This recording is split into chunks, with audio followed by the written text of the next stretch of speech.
company cultures have always fascinated me. At Asana, it was a little bit more, I want to say, touchy-feely in the best way. There was a real commitment, and this starts with the founders, Dustin and JR, a real commitment to well-being at work and work-life balance. And that was embedded into every part of the culture. We went through a program at Asana called Conscious Leadership Training, instilled the importance of psychological safety at work. And it was very much about the softer skills and the cultural aspects. As they used to say, treat the company culture as a product. Perhaps that's where I got the impetus behind, meetings as a product as well. It was less, we're in it to win it, grinding every day, rapid changes, and more recognizing that sometimes it's better to slow down and take time for yourself. And I think both have positives and some potential limitations. In a corporate world where all employees have great leaders with no egos that create fun cultures where people can do their best work, the employees and companies thrive while doing great things for the customers, themselves, and each other. Well, we know that rarely happens. I'm Jeff Palacio. I have been a leader for over 40 years for every t-shirt size company, from small 16 employees to extra large over 1 million. Please join me while I interview outstanding leaders that will share stories of great leadership and not so great. It will help you become a better leader while poking fun at all the crazy shit that happens in corporate America. Hi, I'm Joe Deshawn, and welcome to the Corporate Couch with Jeff Palacio. Today's episode is brought to you by Palacio and Partners, providing turnkey podcast creation, hosting, production, promotion, and related creative resources for you and your business. Today, Jeff is interviewing Dr. Rebecca Hinds. Rebecca is a leading expert on organizational behavior and the future of work. She holds a BS, an MS, and a PhD from Stanford University.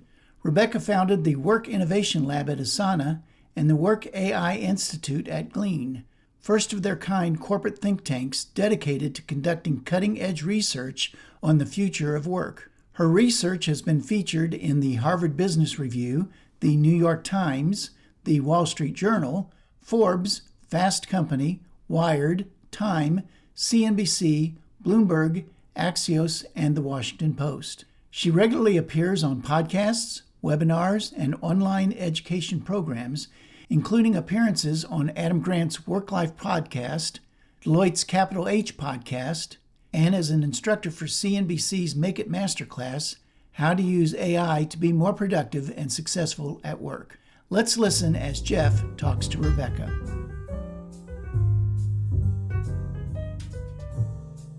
Rebecca, welcome to the Corporate Couch this morning. Thanks so much, Jeff. It's great to be on the couch. Yeah. No, very excited to talk to you. I mean, you have more degrees than a thermometer, and this is your first book, right? My first book. I've loved writing forever, but my first book. Yeah. First book's coming out in February of 2026. We're recording on December 25. And it's about a topic near and dear to my heart: how to make freaking meetings better or not to have them. So I'm very excited to talk to you about that and the future of work. And you have a lot of topics that are near and dear to my heart. But let's start with a fun question. I know you're pretty active. You're a keynote speaker. You write for Inc. and a lot of other magazines, Wired and things like that. But even people know you fairly well, Rebecca. What would surprise them about you? Well, these days, people who know me well often don't know that I used to be a competitive swimmer. So that's a huge part of my upbringing. I swam. I grew up in Toronto and swam in Toronto and for the Canadian junior national team, and then ended up going to Stanford. And that was really my impetus behind studying organizational design. I saw, especially in the US collegiate system, the magic of the team and how a group of people could come together and be greater than the sum of the individual parts. And I started to think very carefully about, what if we could create that recreate that in an organizational setting, what would that look like? And so a lot of my swimming heritage has inspired how I think about team design, org design, and many other things as well. Yeah, I saw that you were a swimmer when you grew up in Toronto. Was swimming kind of your main thing? But what other things did you do for fun? I mean, I've always tried to strike the balance between academics and athletics. And as a competitive swimmer, you're in the water, 9 to 11 times per week, and so striking that balance is hard. And frankly, you often don't have much time. I've always had a close knit group of friends, but swimming and academics pretty dominated my career pretty much. And that's something that I take a lot of pride in, but also, recognizing that I did have to give up a lot of the social side and the hobbies outside of that. Did you have aspirations as a child? Like, I'm going to be, represent Canada in the Olympics, or what was kind of, did you, when I'm a grown up, I'm going to do this? Yeah, that was absolutely the goal. And I went to the 2008 Canadian Olympic trials. I was semifinalist, and going into Stanford, that was the goal. And, I didn't hit that goal and achieve that goal. But the process was amazing. And the learning, the work ethic, the skill set, the team mentality, all of those things I carry with me every day. How did you balance? I mean, obviously you're used to it being a competitive swimmer, but high school and doing it versus Stanford and doing it, kind of what were your learnings there, and kind of what was your kind of normal day like? Because when you're doing Division I, any sport, it's basically a full-time job year round.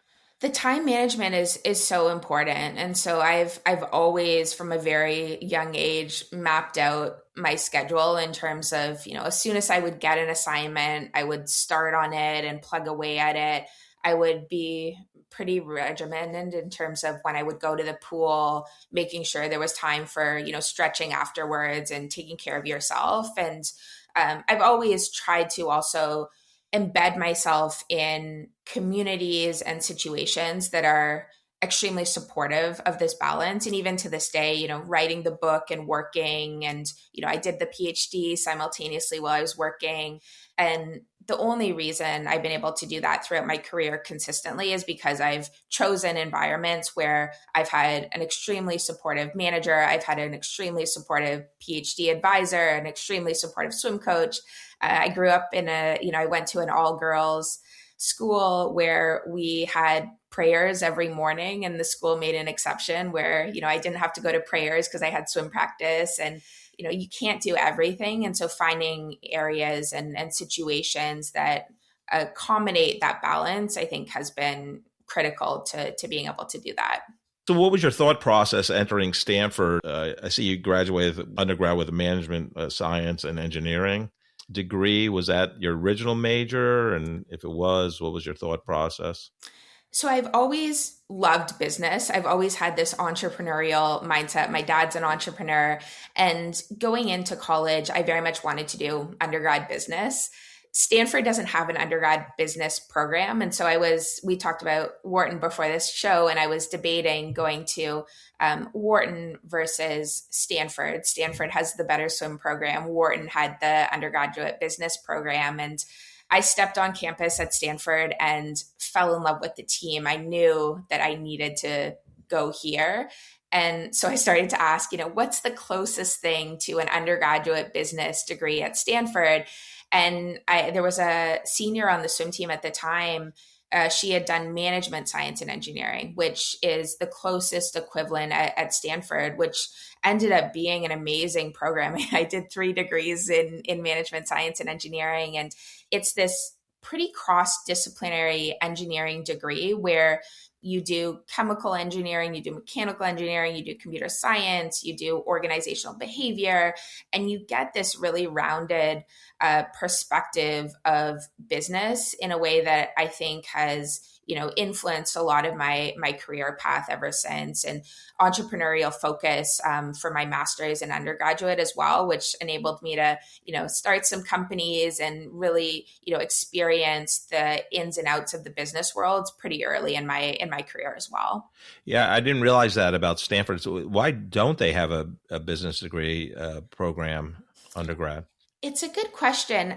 I imagine part of it is because they have such a well-respected graduate business school, and perhaps they want to funnel people toward that GSB after the undergraduate. And looking back, I'm glad I had the more holistic approach. My myself as well as my parents were a little bit concerned about having more of a liberal arts degree in college, coming from Canada, spending a lot of money to go to the US, having more structure seemed like the better investment. But longer term, I think it's been great to have that more holistic experience and be able to understand every aspect of business.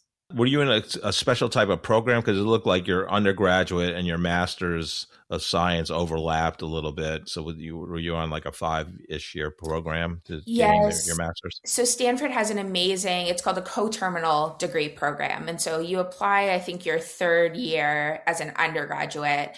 And if you're accepted concurrently, you can start your master's degree. So I ended up taking master's courses pretty early, I think my third year, my junior year as an undergrad, and was able to then finish in 5 years. Yeah. And it looked like you started a business when you were in undergrad. Or were you doing some kind of startup type things, or talk about that experience?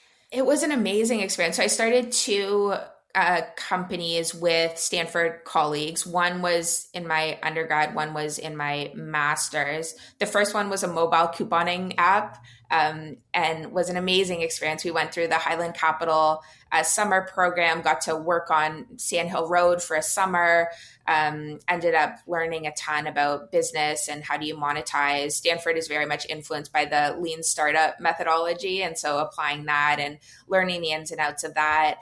And then in my master's program, and these all started in Stanford entrepreneurial classes. So you come together with a group of people, often you've never met them, and you're asked to start a business. And I pour myself into my academic pursuits, and I think as a result of that, my colleagues and I ended up doing well in the classes and figuring that this is worth pursuing for a summer or even longer. The second company was a semiconductor company, still to this day is going strong and has gotten a bunch of funding from various government organizations. And that was an experience as well, because you're working with highly technical people. I was the COO of that organization, that company, and learned a lot that I hadn't put into practice previously around partnerships and financing of a completely different industry than I was accustomed to. I want to rewind a little bit, go back to like junior high and high school. So you have this entrepreneurial spirit, but I mean, you were so busy with academics and competitive swimming. Did you do any type of like small businesses when you were kind of growing up, or it was just really in college that bug really hit you? There was always pieces of it. We have a cottage in Northern Ontario where I would sell firewood and go around to the cottages and try to make a little money. I would do the bake sale and the farmer's market. And I've always loved the idea of making money and making something from nothing.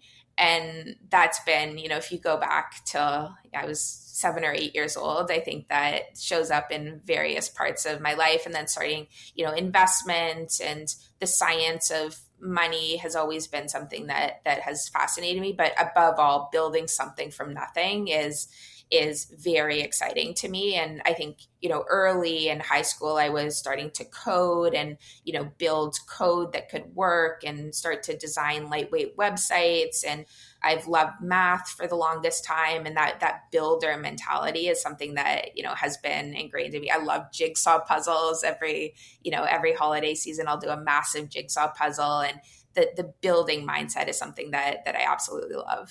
I just think the degree is fascinating, though, with all those different disciplines. I mean, I was a business major, but I went to a school, Manhattan University. It was Manhattan College when I went there. Very heavy engineering school, and I just knew I worked a lot less than my engineering colleagues, but to do chemical, mechanical with computer science. I mean, that's organizational development. I mean, that it's kind of like a liberal arts degree, 100x or something It almost. pushes Yeah. you for sure, and you start to see connections. And at Stanford, on the swim team, we couldn't take any classes after 2 p.m. because we had practice. So Oh, also wow. figuring out, what is that class schedule that's going to work in a way where I'm not in college for 6 years getting an undergraduate degree. A super supportive environment, and everyone figured it out. But it was, that was another piece of the equation where certain classes that you wanted to take, you couldn't take or couldn't take in certain years. Right. Yeah, interesting. What was your favorite swimming event for you? So I was in college. I was a 200 butterflyer, and I loved that. I was a 400 individual medley swimmer as well. I don't have the height for freestyle or backstroke, so I was always sort of put into the longer, more grueling events, and had to work for it. I had to, I wasn't Yeah. naturally talented in the pool, but I could work hard. What would the average person not realize about, being a Division I athlete in the U.S.? So much. I think, especially comparing it to Canada, the team mentality. And there was, I think this is a little bit unique to Stanford and other top swimming programs, but you could not be an individual superstar and have an ego. And growing up in Toronto, what I see in other organizations as well, in other swimming programs as well, is if you have a superstar, often they're catered to, it's all about them. If they, are not a good team player, that's sort of okay because they're performing well and scoring points. At Stanford, that was a non-negotiable, right? Even the best, we had world record holders, multiple on the team when I was there, and they were absolutely team players first. It didn't matter how well they performed in the races if they weren't team players. And I think that was a shock to the system in so many ways, because you show up with a different mentality, and you show up knowing that you're going to be cheering for other people in practice in the weight room. It's not just about lifting the most weights or doing the most reps. It's about lifting your teammates up. And it's such an important sort of skill to balance with personal performance and productivity in a way that I think translates super well to the organizational setting, where so much of our organizational culture and ethos is focused on the individual performer and individual productivity, where really the magic happens at the team and organizational level. I know we're going to talk about the book later, but any learnings from the meetings you had at the Stanford swim team in terms of that related to your book? I mean, always efficient, always efficient. But my coach at Stanford, Lee, she was big on storytelling, and the idea that a happy swimmer, a connected swimmer to their team, is a fast swimmer. And so I vividly remember before practice gathering as a team and just telling stories about what had happened the night before, or what had happened on, the holidays if we had time off. And that type of, I think what's hopefully evident in the book, and what's become clear to me throughout my career, is efficient meetings are great. The purpose of making meetings more efficient is to create time for the things in life and work that aren't supposed to be highly efficient. And I think that mentality around, it's worth it to spend 10 minutes before practice bonding over shared stories that are memorable and will remember and will, connect us on a deeper level, I think translates really well as well to the organizational setting. So you graduate with your master's of science. What was the first job you received that wasn't a company you were part of and helped start?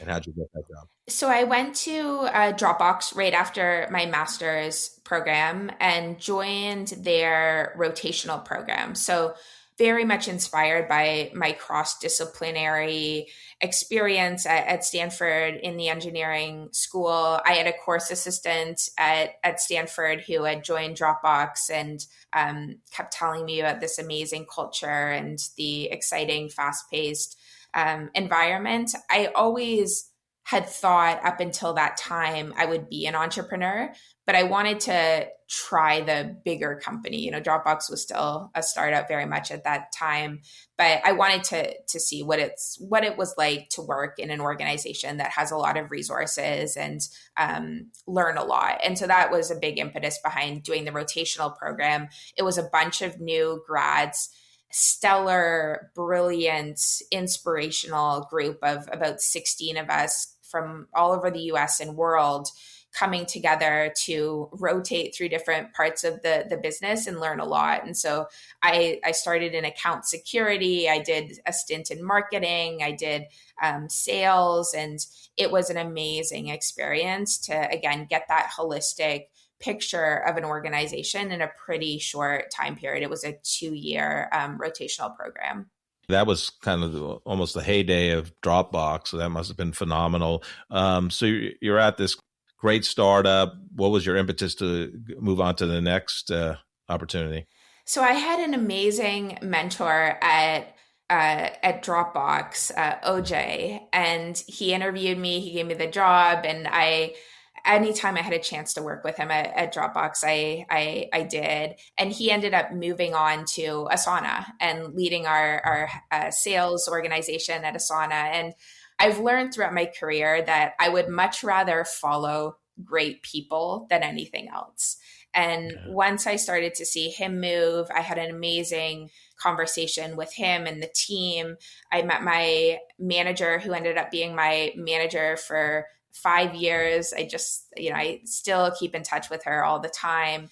And that was my impetus. I knew that I had been fascinated by collaboration technology at Dropbox, and I ended up starting their customer insights team after the rotational program, where we essentially would work with Dropbox's largest customers to help them understand how they were working, and not just how they were using the product, but how they were collaborating. And I started to see this amazing value in using data and telemetry data to help organizations work better. And OJ saw that as well and sort of brought me to Asana, introduced me to Asana to lead out that function at Asana and building our sort of custom insights team at Asana and working with Asana customers to do the same and help them understand, how they're working, how they could improve, and how they could work more effectively as an organization. Yeah. What was the big difference, Rebecca, between the culture at Dropbox when you, as compared to when you went to Asana? It's so fascinating. Company cultures have always fascinated me. And I've seen now very different cultures. I think at Asana, it was a little bit more, I want to say, touchy-feely in the best way. There was a real commitment, and this starts with the founders, Dustin and JR, a real commitment to well-being at work and work-life balance. And that was embedded into every part of the culture. We went through a program at Asana called Conscious Leadership Training, instilled the importance of psychological safety at work. And it was very much about the softer skills and the cultural aspects. As they used to say, treat the company culture as a product. And perhaps that's where I got the impetus behind, meetings as a product as well. But it was less, we're in it to win it, grinding every day, rapid changes, as I saw at Dropbox, and more recognizing that sometimes it's better to slow down and take time for yourself. And I think both have positives and some potential limitations. How do you think working at Asana and the culture of Asana helped them navigate through COVID? Because obviously that changed the world. It looked like you were there at that time. How did they handle it? One big impact, I think, was the empathy. And we had a lot of empathy as an organization for each other and for our customers. And I think because of that, we did quite heavy discounting for people impacted by COVID. We took time to check in with customers. And I honestly think that type of empathy, being there for customers allowed us to grow and upsell through the pandemic and a little bit out of the pandemic as well. I've learned when you're working with these large enterprise organizations, relationship building is a non-negotiable. And I do think it would be interesting to look at the data, but I do think the empathetic approach that Asana took in general to its customers enabled it to grow through the pandemic, as well as the fact I think a big part of it was we were accustomed to working through the platform. So at Asana, we didn't use email. We used Slack, but everything was documented through Asana. And it was very clear who was responsible for what and when and how.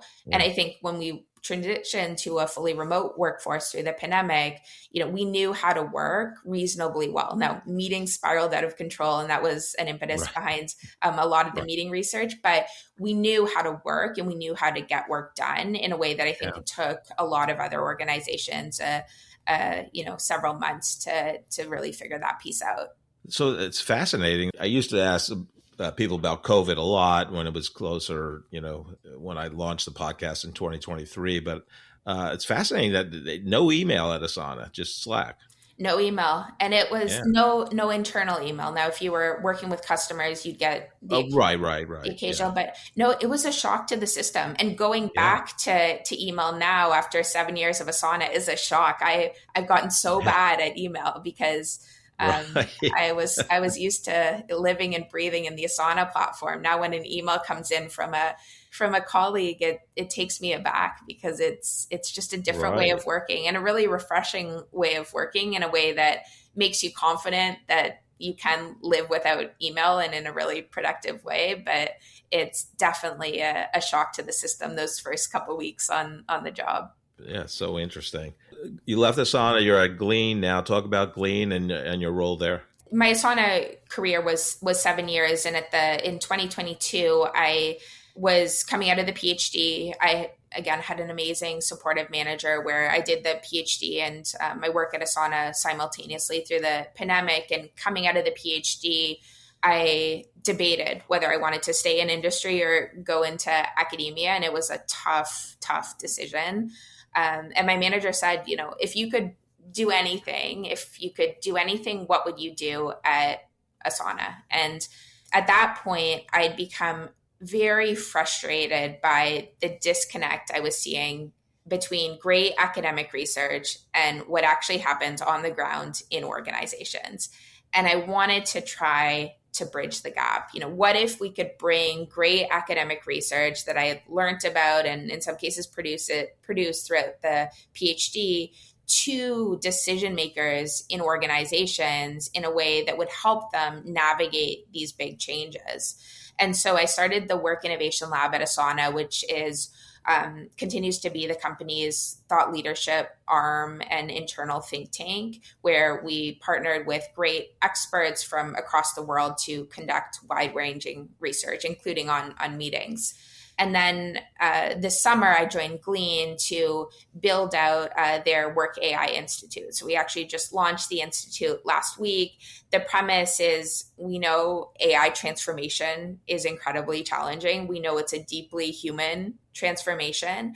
And so the goal of the institute is to partner with leading academic and industry experts to conduct research on how AI is impacting organizations and equip decision makers and organizations with more data-driven insights and evidence to help them navigate the shift. So Glean is a work AI platform that has enterprise search, very intelligent agents, as well as an intelligent assistant that helps you go through your day and offers the organization one central platform through which all of their other AI capabilities can be leveraged. What are you seeing out there?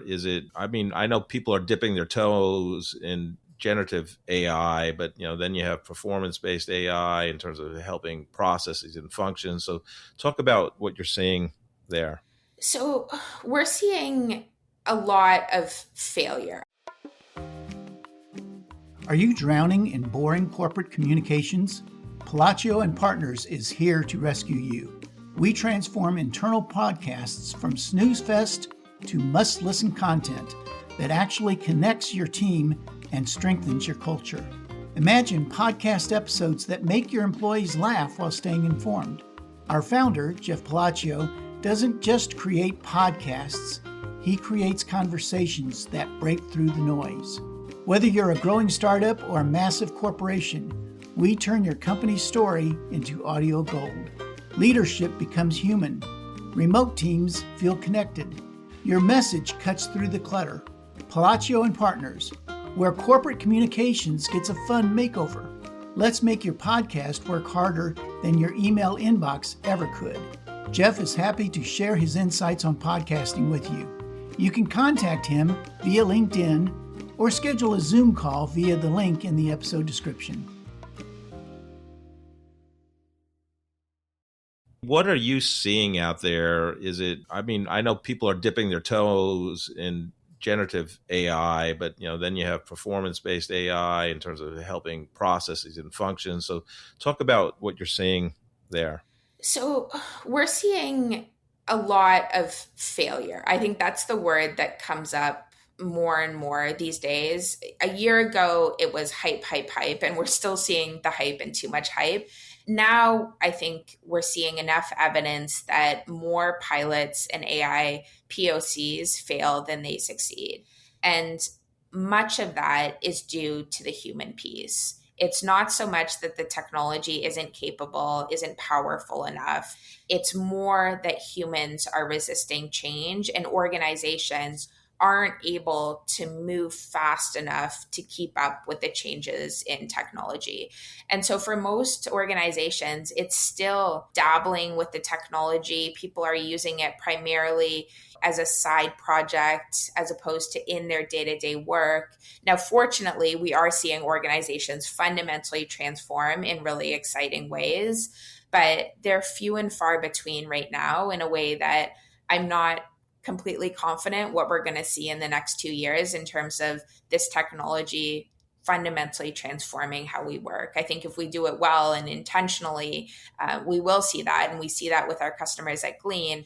But we're also seeing so much focus, hyper focus on efficiency, personal productivity, and not thinking beyond that in terms of, okay, this technology also has tremendous power to help us improve our top line and improve quality of work and customer experience. And we continue to see, this very laser focused on the efficiency gains, doing more with less, cutting headcount, and in a way that I think we're going to see the downstream negative impacts. Is there any example of a company outside kind of some of the big tech players that are using it well that you would say is best practice right now?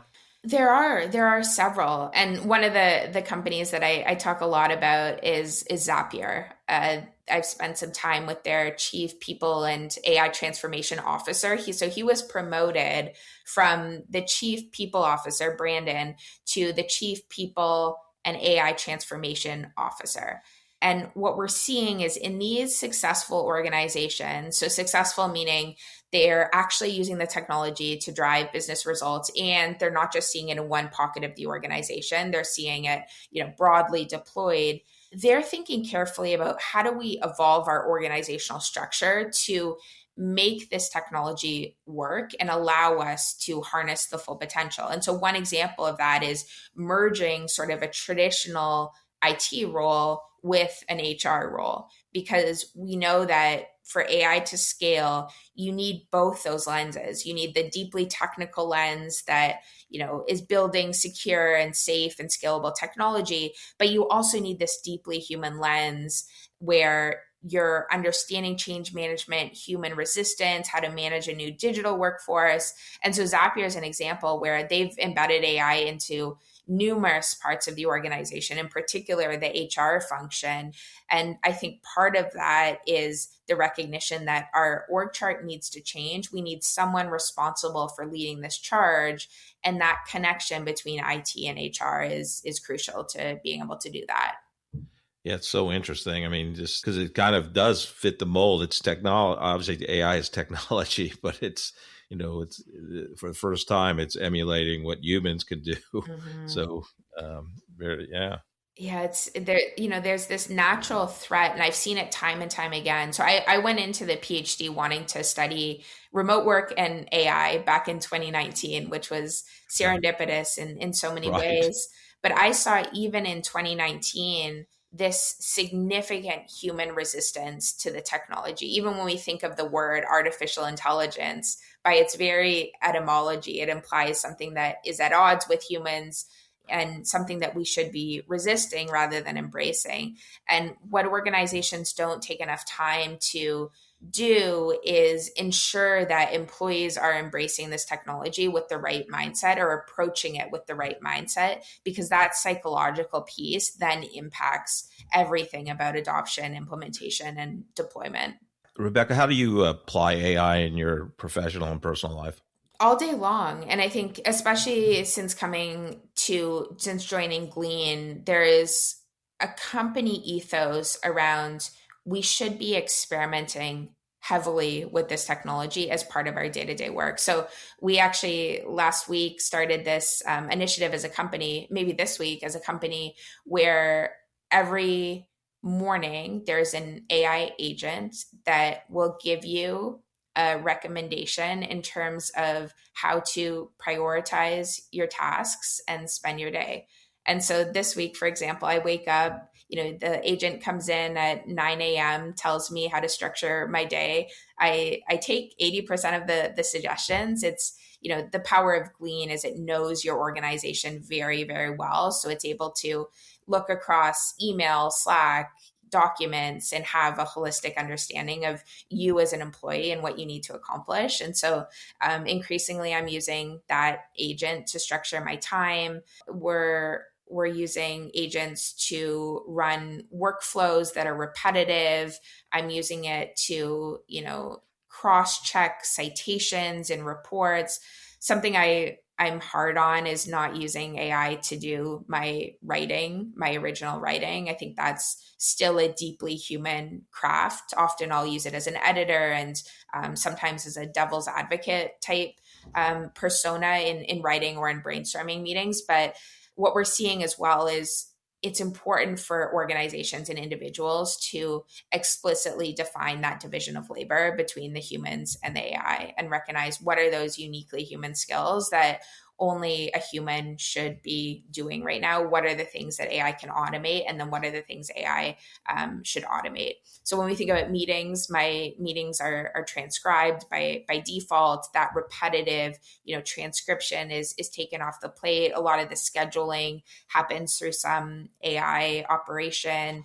And then the follow-up as well is fed into an agent where I'm able to query the transcript or query a set of transcripts to understand the action items that I'm responsible for coming out of the meeting. It's fascinating. So to have an agent kind of, hey, here's what you should be working on today. That's could have used that with some of my team members in the past. But anyhow, so talk about the book. So when did the idea come? Hey, I'm going to write this book about let's have better meetings in the world. I mean, I've always been fascinated by meetings from like an organizational design perspective because they consume more time in our workday than any other business process, and yet they're so dysfunctional. And so from a organizational design perspective, that's, both annoying and frustrating and deeply fascinating, right? Why do we continue to spend hours and hours in these dysfunctional meetings that have largely remained unchanged for decades? And in many cases, they're getting worse with every new round of technology. And we saw this in the pandemic where, we had more digital tools than ever before, and yet our meetings became more dysfunctional when in theory, these tools should have allowed us to have better meetings, fewer meetings. And so it's this fascinating paradox where I do research on a lot of different future of work topics, increasingly AI, but collaboration. I've done a lot of research on hybrid and remote work. Consistently, when I go to an organization, they want to talk about meetings. Everyone has this visceral reaction to meetings that takes primacy over anything else in terms of them wanting to fix this problem that impacts their employees. And so I wanted to write the book as hopefully a blueprint to think about how do you redesign your meetings, and going beyond the half-hearted fixes like having an agenda, and thinking more holistically about how do we once and for all hopefully start to become much more intentional about how we meet. So talk a little bit about your findings. It's fascinating to me in terms of the technology, and we'll get to that later. But like to have hybrid workforce and how to do that effectively with meetings. Talk about some of your findings there that are in the book. So the premise of the book is we need to treat meetings as a product. Meetings are the most important product in our entire organization. There where decisions get made, culture gets built, alignment gets set, priorities get set, and yet they're the least optimized. And so if we're going to treat meetings like the important product they are, we should apply the same product design principles that we apply to the world's best products to our meetings. And so each of the 7 chapters of the book applies a product design principle to meetings. And so one of those principles is around systems thinking. Just as Apple doesn't design an iPhone in isolation, it thinks about how are all of the different parts, the Mac, the AirPods connected. We need to do the same with meetings. And that relates both to technology. So a big part of this is understanding what is your communication stack within your organization. What is Slack for? What is email for? What is a meeting for? Because if you don't have that clarity, people are going to resort to meetings for a whole host of different reasons as the default knee-jerk reaction. And so having that standardization across your organization is the first step in terms of this system thinking. And that then is a key enabler of hybrid and remote work, because hybrid work doesn't work if you don't have an asynchronous culture, if you don't know how to use tools and you don't have that clarity in terms of how to use tools outside of meetings. And then there are a lot of other aspects in terms of the meeting room design. It's important to have some physical representation of the people on the Zoom or dialing in remotely in the physical room. There are lots of different structural aspects of the meeting environment that matter.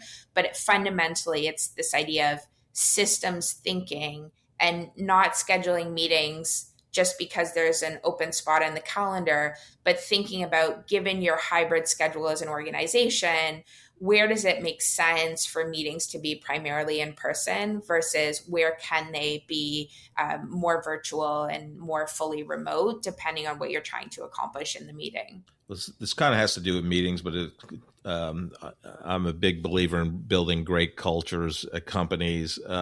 Talk about, with the remote workforce, what's your take on, to build that culture for new employees that have no idea what it is, but now everybody's not at a headquarters location.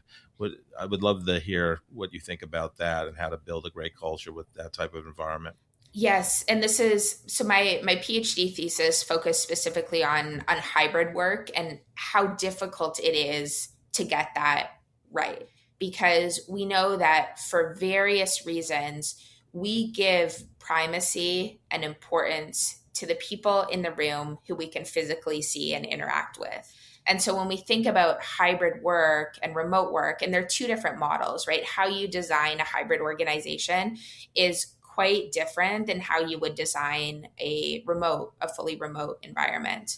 The technological underpinnings, super important in terms of having that system of record, being able to self-serve information is critical to enabling a remote workforce. And that's a key characteristic of these successful remote first organizations is they have a written communication culture, documentation is key, and they're highly, highly transparent in a way that employees are able to freely self-serve information within the organization.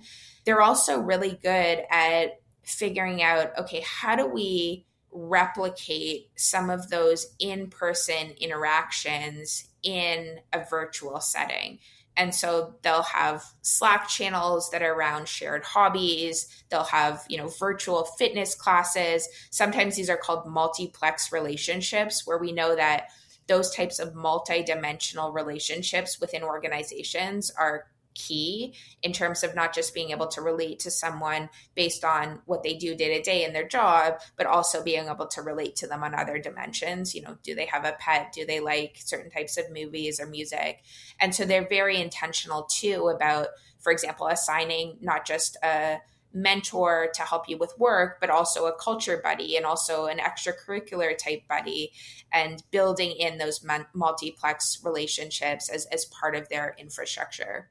I don't know if this is actually in the book, but it was in some of the pre-read material I got from your team. But it was a World War II U.S. Office of Strategic Services, and they were putting out their inefficient meeting type things. But I didn't get the sense of what it actually was, but I'm so intrigued by it. Sure. So this is how the book starts, with this story of, it's called the Simple Sabotage Field Manual.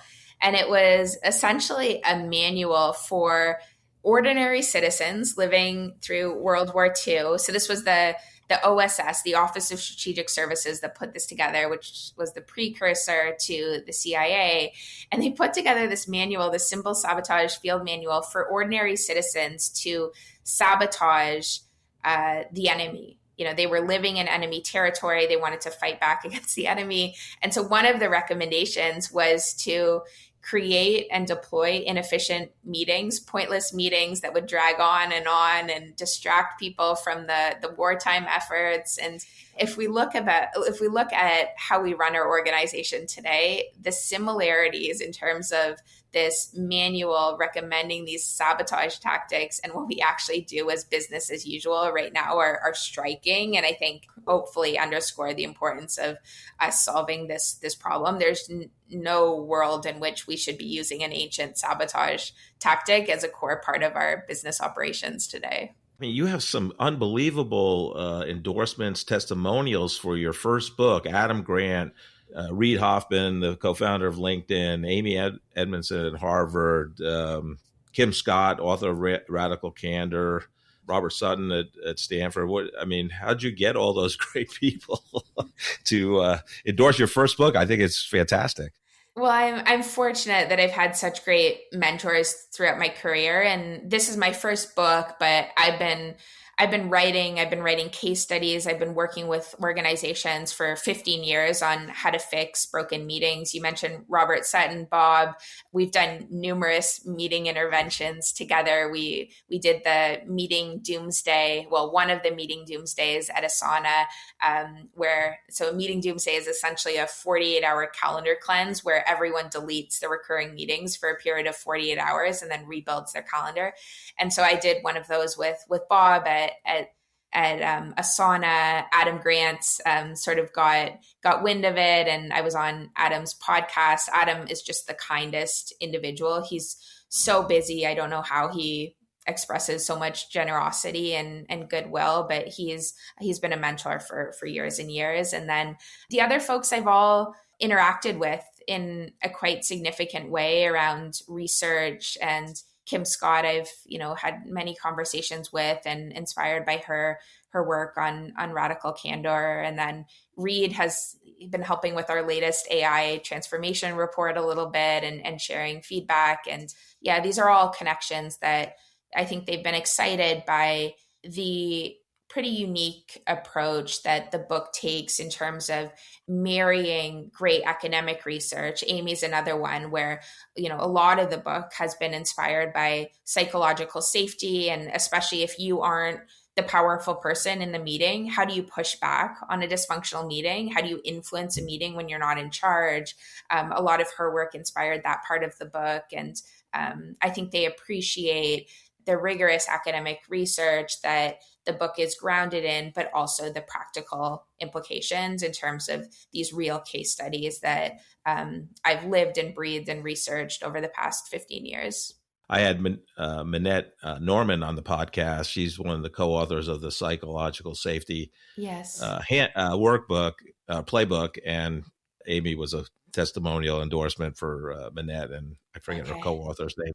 I saw a bullet on the 4D CEO test. What is that all about, Rebecca? So when we think about systems thinking, a key part of it is, as we said, standardizing what deserves to be a meeting. And that's hard. That's hard because we want to default to meetings for all our problems.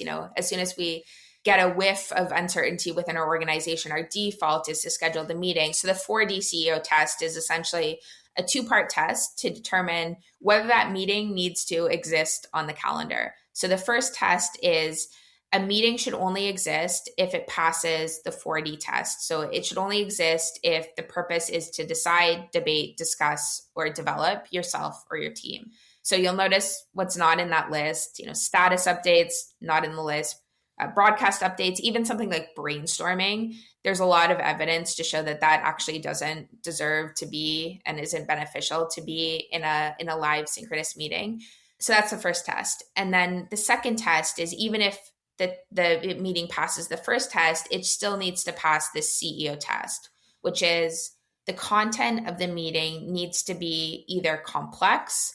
So if there are a lot of unknown unknowns, you're working through ambiguity, what we see is often getting together synchronously in real time in a meeting. So long as you've shared all the necessary context and information, that's often the most efficient way to work through the problem. E, is it emotionally intense? So if you're needing to manage emotions or read emotions, body language matters, trust matters, empathy matters, it's probably better to show up in person. It's no longer about just facts, it's about feelings and human connection. And then O, coming from Amazon, is it a one-way door decision? Meaning, if you walk through the door, it's very difficult, if not impossible, to revert course. Because in those cases, the cost of misalignment is too high to not get in a room for 15 minutes and make sure everyone's aligned and on the same page. So the content must pass either a C, an E, an O, or two or three of them. You talked about cost, and you also have a concept, return on time invested. Talk more about that. So this idea is in the chapter on metrics. So just as we measure products, we A/B test them, we understand, whether they're working or not. So often we don't measure our meetings, and many organizations don't do any sort of measurement around meetings. And it's hard. It's hard to measure meetings, in part because what I call the meeting suck reflex, where as humans, we're conditioned to believe that meetings are bad.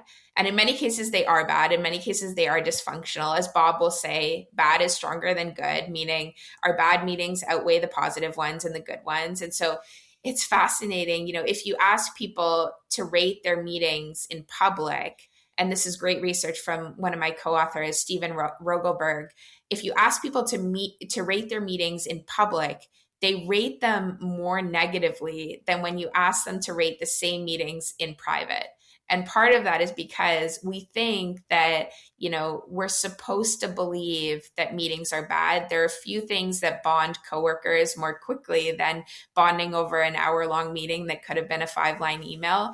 And so it's hard because you can't just ask people whether their meetings are effective or whether they enjoy meetings. That's not going to give you useful information. And so return on time investment, just as we measure ROI and product development, is what I think is the most healthy gut check in terms of how to assess and measure your meetings. So it's return on time investment. It's essentially a 0 to 5 score. How well was your time spent in this meeting? Was this meeting worth the time you put in? Because while we have these skewed perceptions of meetings and biases, everyone has a pretty good sense of whether their time has been well invested and the cost of their time not being well invested. And so that helps to give you a gut check. You don't want to be doing it after every meeting, but after about 10% of the meetings you lead, having that gut check from employees who are the users of the meeting, right? When we think about product, they're the users of the meeting. You shouldn't be assessing the meetings yourself as the organizer. You're going to rate them way too high. asking for feedback from attendees is a healthy way we can start to assess the effectiveness of our meetings, and then increasingly pairing that with other analytics and increasingly pairing them with AI as well as a measure of how effective our meetings are. Rebecca, I know one of your concepts in the book is this moments of delight. So, I'm all about making work fun. So I'm very curious about this moments of delight. So talk about that, please. We need to inject delight into our meetings. So delight, if we think about the composition of delight, it's essentially a combination of joy and surprise. And that surprise element is important as well. And so I recommend every meeting should have one minor or major moment of delight. It can be as simple as a shout out for a job well done. It can be, bringing a baked good that has a personal story to the meeting. But we need to start to inject more joy and memorability into our meetings. And if we want meetings that people remember and want to show up for consistently over time, that moment of delight is, we talked about efficiency and inefficiencies earlier. That's an example of something that isn't highly efficient, but is memorable in a way that will encourage people to have a more positive sentiment around the meeting culture.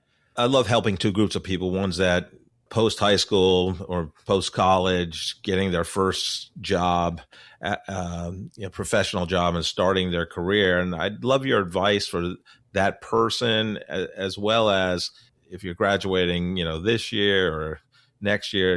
AI is so important now. Maybe you can, give a little AI bend on your answer there. Sure. So if I combine the two, I think what I've learned in my career is it's so healthy and leads to the biggest gains personally and for the organization when you don't stay in the traditional lane. I think in many ways we're pigeonholed to, as soon as we have a degree, to do the next step that's natural in the organization and rise the ranks in a way that's predictable. I think I've consistently learned in my career, the more you can do something different against the grain, combine two areas, create a new role within the organization that doesn't exist. And previously, that was harder than it is today, I believe, when there's so much appetite in most organizations for new roles and new ways of working around AI. If I were entering the workforce right now, I would be thinking about what are my unique skill sets as an individual and a professional, and how can I pair that with a new sort of opportunity in the AI space, whether that's, I want to go into HR. How do you think about AI completely reframing how we do human resources and how we enact that sort of role in organization? I think thinking outside the box and proposing that to organizations right now, there's a much stronger appetite for that than ever before. The second group is, while everybody can be a leader, those that want to go from an individual contributor and start, managing group people from an org chart perspective, what advice do you have for them as they become that first-time manager? Learn how to run great meetings. I think that, honestly, the people that can run good meetings that are efficient, effective, bring people together, those are the people. And increasingly in the world of AI, the more you can run great meetings that get things done and move the organization forward, I think that's the biggest leverage point for a manager, because meetings are the most visible way we collaborate in organizations as well, such that you can do an amazing body of work. You can inspire your team in a way that is important and has significant change. But if you run a good meeting, that starts to spread pretty quickly in terms of the impact and the sentiment around you being able to manage a team. If you can't manage a meeting, you probably aren't ready to manage a team. Well, I really wish I could attend one of your meetings, Rebecca, so I'm sure your best practice. But thank you so much for coming on the Corporate Couch today. It was wonderful to talk to you. Congratulations on your first book coming out in February 2026. Thanks, Jeff. I've really enjoyed the conversation. I just so much love talking to Rebecca. I mean, oh my goodness. The whole conversation, the reason I had her on the podcast, or I didn't really get introduced, her publishing, I don't even know what they call it, a PR agency for authors. Cav Hendricks reached out to me and sent me all this great information on her book and her background. And I'm like, usually I don't really pay much attention to that. I really thought it was another podcast booking agent, which they sent me decent people, but they're just okay in my opinion. But Rebecca was just, just talk about the future of work. Had me at let's have better meetings. And that's her new book coming out here in February of 2026. We're recording here late December of 25.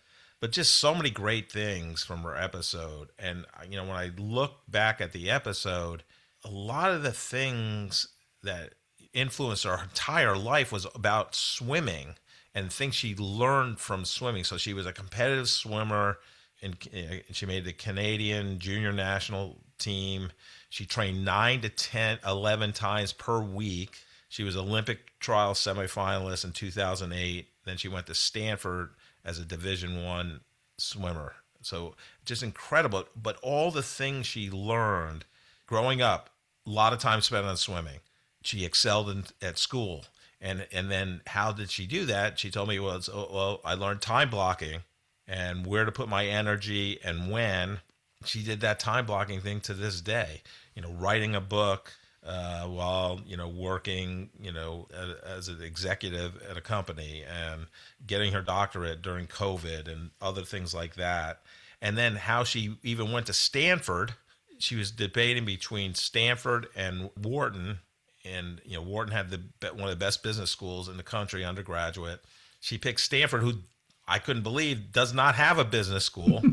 She gets some kind of degree called like a management science and engineering degree, which is basically a liberal arts degree on steroids, because you're learning chemical engineering, mechanical engineering, computer science, organizational behavior, and business systems. I mean, like, come on. It was everything. It was crazy. And then the swim culture at Stanford, no superstars allowed. Everybody contributes. Happy swimmers are the best swimmers. So the coach at Stanford, who must be a legendary coach, and I didn't look up that person's name, before the practices started, they would go around and tell stories, and that drove her meeting book. Efficient meetings exist to create space for things that shouldn't be efficient. Share stories, delight people, bring food to meetings, which I always loved. You always like that. So many great things. Return on time investment, because we've all bitched about meetings and how bad they are and they're a waste of time. And if you can send a memo instead of a meeting, do that. I'm a Seth Godin bromance. I have bromance with Seth. I have his tear off calendar. December 26th saying was, real time is like caviar. If you can send a memo instead, please do. Right? How many times have you been to a meeting and you came out of it saying this could have been settled with an email, right? I mean, we talked about AI, the future of work, how at Asana there was no email. It was so many good things. And then that OSS sabotage manual back in World War II. I love that. It was like that, which is in her book. And it's just so many great things. I could have talked to her forever. I found that sabotage field manual and sent you a PDF of it because it's. Yes, I know. It's literally on the CIA's website. Yes, because the OSS became the CIA. Right. This was an amazing interview. It was. Go back to her swimming. Remember that you asked her what was her event in swimming, yeah. Right? She said that she had to be in the breaststroke because she wasn't tall enough to be in freestyle. Right. Which I didn't realize height had anything to do with swimming, but I'll trust her. She knows a lot more about it than I do. But then she said that she's not naturally a swimmer. It didn't come natural to her. She had to work at it, and that's why she was training 9 times a week. That's why she couldn't take a class past 2:00 in the afternoon, because she had swimming practice after that. She worked hard on that swimming thing, so what that did was that sort of verifies that she picked a thing, and in her case, her thing was swimming, and she decided, I'm going to be the very, very, very best at this, whatever this thing is that I can be. You know, with me, it may have been piano playing, or with somebody else, it may have been baseball, or somebody else may have been, I don't know, basket weaving or something like that.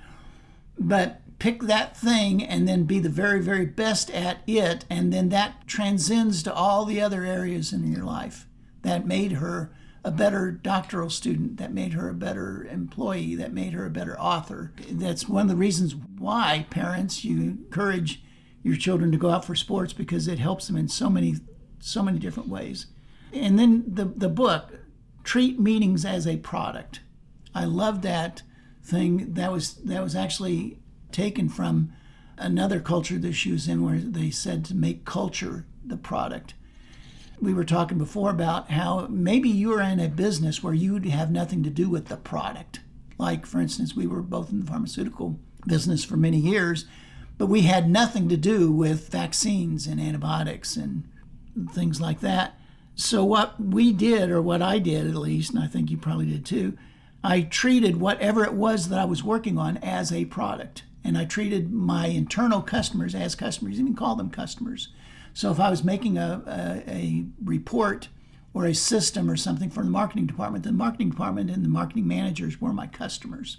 I think that's an important lesson to learn. Then all this stuff about artificial intelligence, she kept talking about that even the term artificial intelligence is kind of weird, because it implies that it's something anti-human, and actually it's not anti-human. It's something more than human. We could go a lot of different directions from AI. And matter of fact, we could have a whole podcast just over AI if we really wanted to, 100%. because it changes so fast, and we're using a lot of it in some of the other business practices that we're in right now. And it's just amazing what we're doing with AI right now that literally was undefined 2 years ago, didn't even exist. And now it's a tool that we use in our business now. It was an amazing interview. I thoroughly enjoyed it. Yeah, I mean, and not only that, her book has testimonials from like Adam Grant. Oh, man. It was sent from Harvard, and all these. I think Reid Hoffman, the LinkedIn co-founder, is also a testimonial. So, I mean, it's like a power group, and obviously that definitely attracted me to her. And that's her first book, right? Yeah, and Rebecca, I mean, she comes straight out of the gate, writes a book, and gets that kind of attention. And it's amazing. And she's, I got to think, early 30s maybe in terms of age. So it's going to be fascinating what she does over the course of her career. Put her name on your list of people to watch for. There you go. Rebecca Hinds. So, Joe, we're closing down 2025 here. 2026 is just around the corner. What's going on in your life right now? What I've been doing is I've been reflecting back on some of the occupations that I've had, and some of them that I've done. There's a couple of jobs that I've had that I don't think you know about. Do you know when I was in college, I actually worked on a construction crew? Did you know that? No, I did not. I did. Well, it wasn't a construction crew. It was a destruction crew. I worked on a wrecking crew where we tore down houses. Really? Yeah, but they fired me after just about a week. What happened? Well, it turns out they're real sticklers on getting the address right.